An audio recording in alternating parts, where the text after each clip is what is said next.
Hello traders, and welcome to Trading the Trend. I am Dennis, and here is my weekly look at the market trends, and let's get right into it. S&P 500, and you can see we'll get rid of that little circle, don't need that anymore.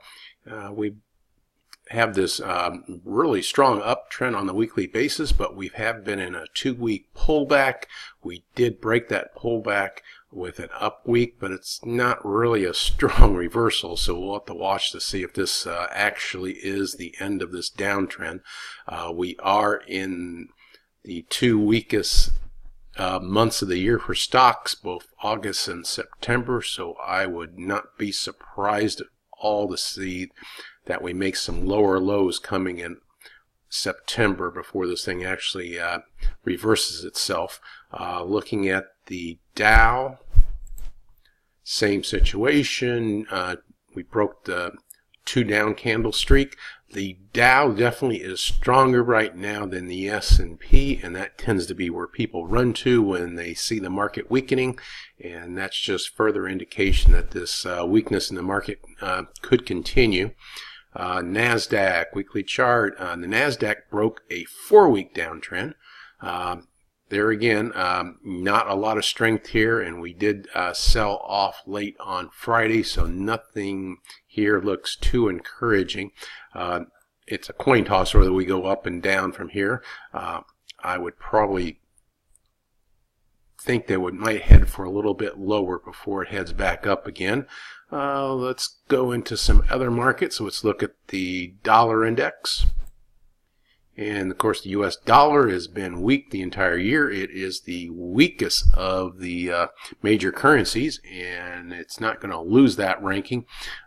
With this past week, after a 3-week stall, it made another lower low. So this strong downtrend continues. I'll be talking about more of that when I do my video on my Forex trades, which will come a little bit later.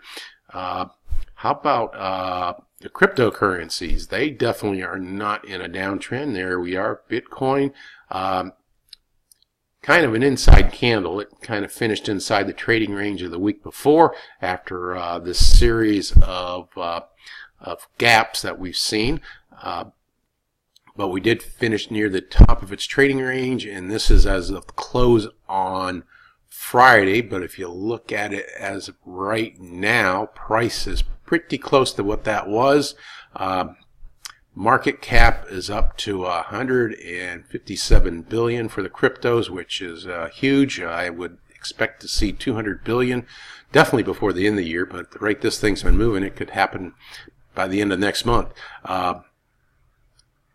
Litecoin has seen a lot of movement here. This actually up 21% the last 24 hours. So a lot of action still taking place here in the cryptocurrency sphere. And next thing I'm going to look at is our commodities. Oil. 4 down weeks in a row for oil, but as you can see, we haven't retraced this big up candle that came the last week of July. So that's kind of encouraging. I think the buyers are keeping this thing from heading lower, and maybe this low down here is the low, at least for the short term. So we'll look for some buyers to come in, maybe break this losing streak here. But the energy sector still is doing very poorly. So be cautious if you're investing in energy right now. Next area, let's look at our commodities. And we'll go to gold. Actually, we'll start here with gold.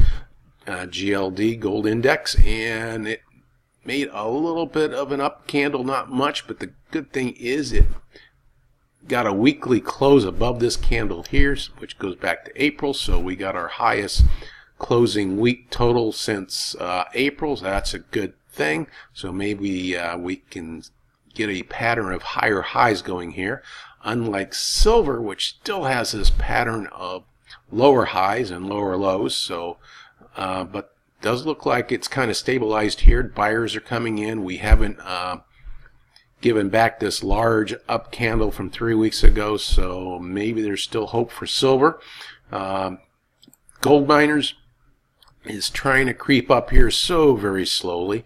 Like gold, it is at its highest weekly close since April, so that's a good thing, but it's in a short-term downtrend, so we need to see that downtrend channel broken. And I think that's all I needed to cover for today. And of course, my best wishes and prayers go to the people out in Texas as they are getting hammered with a hurricane. I guess it hit landfall at the beginning of the weekend, so they're dealing with a lot of rain and flooding at this point. So hopefully everyone stays safe there, and I will catch you all later.